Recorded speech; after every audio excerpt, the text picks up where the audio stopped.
Hey guys, so today I want to talk a little bit about the second book in the Walking Dead collection. So today we will be looking at book 2 of the Walking Dead, Miles Behind Us. Now, first thing to note about this one and all the books going forward is something I didn't know until quite recently. Is that if you take the previous book and the next book and you line them up, the zombies, although not perfect, do in fact line up for every single book. So that's kind of cool. Anyway, back to the point. Book 2, Miles Behind Us. Right, so we left off at the end of book 1 with Carl, spoiler alert, I guess, killing Shane. I know he didn't make it to the farm. Big shock. So where does that leave Rick Grimes and our merry band of travellers? Well, it leaves us with Rick deciding we're going to head on. We can't carry on as it is. So they basically all bundle into the RV and they say, right, we're headed out of here. That's exactly what they do. They move on, put miles behind them, if you will. So they head on, and issues 7 through 9 are basically them on the road, and they come across one of the most infamous places in the comics.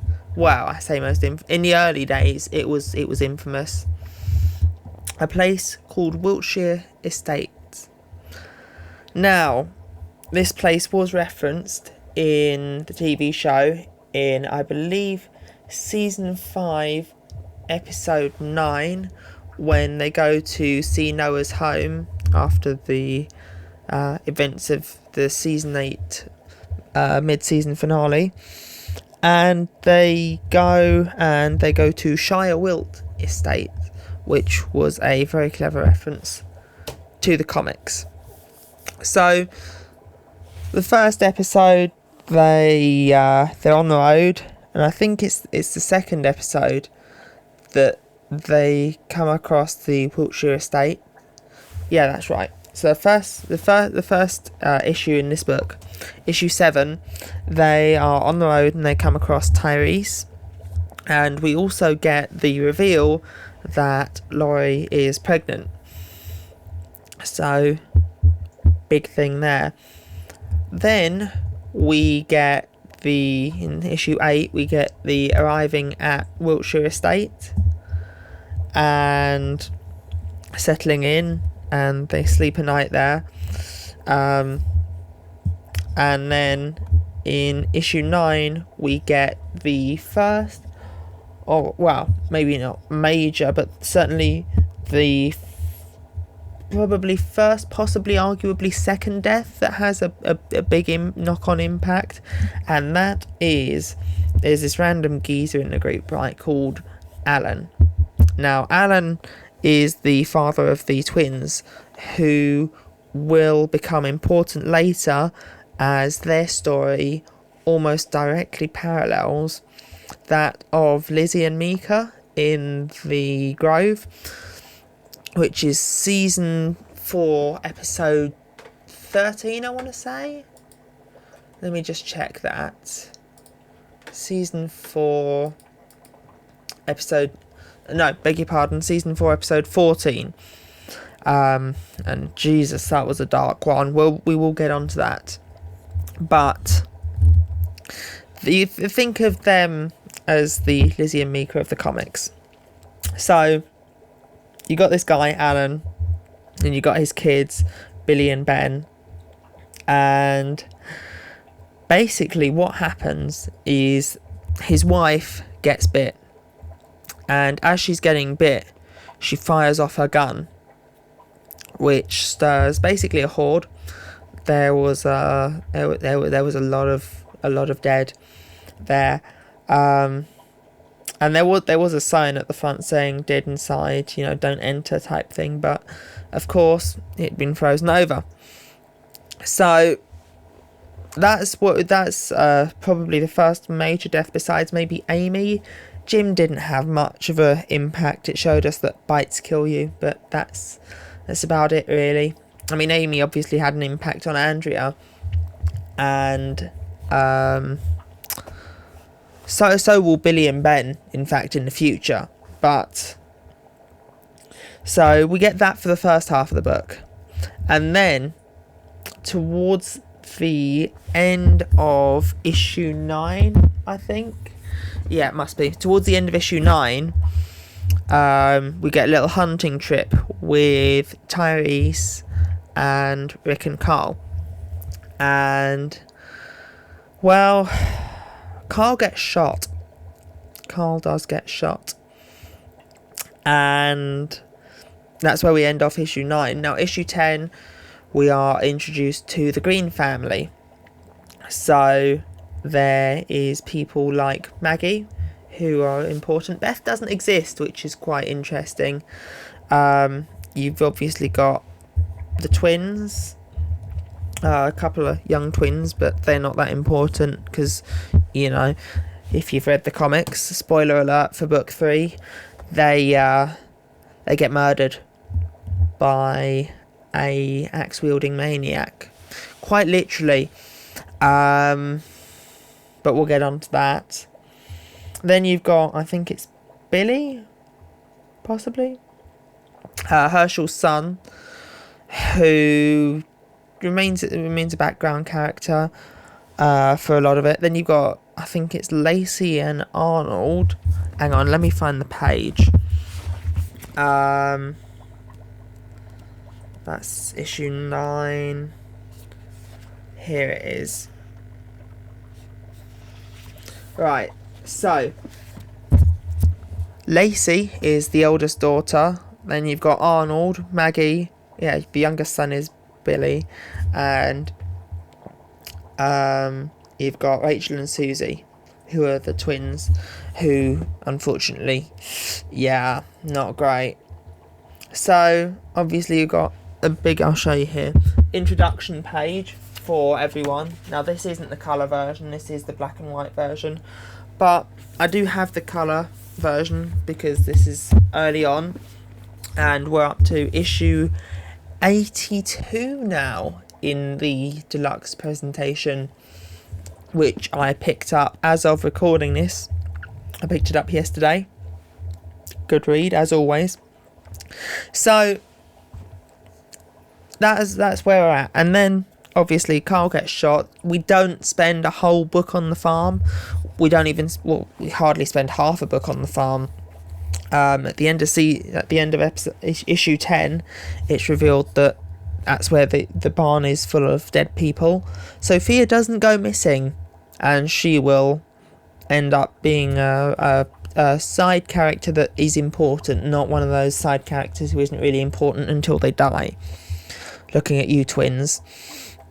So there's that, but the barn is full of dead people. Issue 11, they break open the barn, and they don't break it open like in the show.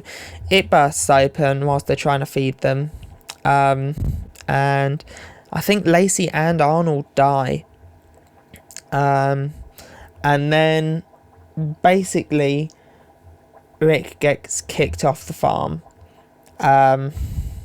Can't exactly remember what they fall out over, but it's basically Herschel has a breakdown and he points a gun at Rick, and he's just like, get the hell off of my farm.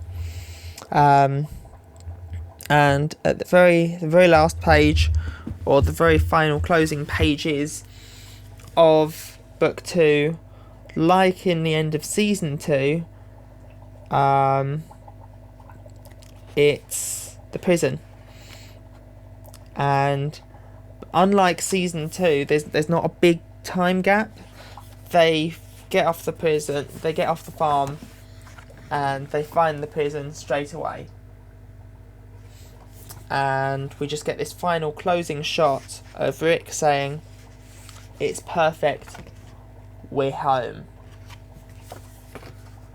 Oh, there's an afterword by Simon Pegg in there.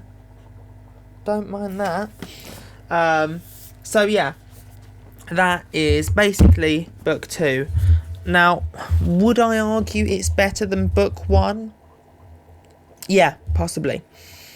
I think after seeing the TV show and reading the books, that book 1, while yes, I do like it a lot, it feels a little bit rushed in retrospective with regards to Shane. But there's always that element of, it might feel a little bit rushed. So, who knows? All in all, it's a good book. It's a good read. Had a lot of fun with this one. You know, it's very sort of filled with tense moments, and you can sort of see where it's going roughly, but there's always that twist and turn. I found, especially with this one, there are a lot of twists and turns at the end of each episode, each issue, that keeps you hooked. You know, issue 7, Laurie is found out Laurie's pregnant. Issue 8, we finally find comfort with the Wiltshire estate, and I think that's, you get the cliffhanger with the sign at the end. Issue 9, we have the whole car getting shot. Issue 10, we have the walkers in the barn. Issue 11, we have something else, and issue 12, we have the prison. It's a very fast-paced, very enjoyable book. So where does it leave us in the future? Well, it leaves us with volume 3, Safety Behind Bars. It leaves us with the idea that perhaps all is not as it seems in the prison. Now, fair warning, these next few issues, especially with regards to the rest of box set 1 or compendium 1 or books 3 through to 8, maybe not so much book 7, but in particular books 3, 5 and 6, can't remember so much about 4, they are very dark, and there is probably stuff in there that I will have to word carefully and think about a lot before I describe them, as there is a lot of very adult themes, very dark adult themes. So, but we will get into that in the next one. So, until then, I will catch you guys in the next one. So, I just wanted to add a quick afterword in here. Obviously, the last couple of days, and since I've started this channel, I've been trying to upload daily. And that's not doable for consistently good content. Now, I did have a 3-day gap between my last video and this one, but I'm hoping from now on that I can start to film stuff in a way where I can do it every other day, uploading a video, whether it be Walking Dead related or whether it be a case of it being comic related, comic book movie related, or just like in general news updates like with The Ones Who Live. So more of that coming soon. With regards to The Ones Who Live, I'm hoping because of the time, because of where I am and my routine with like college and work and stuff, I'm probably going to end up watching The Ones Who Lives on the Monday. So I will watch it on the Monday and get the video out with regards to theories and recaps. I will probably get that out either Monday evening or Tuesday at the latest. But there will be a lot of The Ones Who Lives content to cover. I've just started watching the what's the kids show called? World Beyond. So there's going to be a lot of that content to cover too. So until then, I will catch you guys in the next one.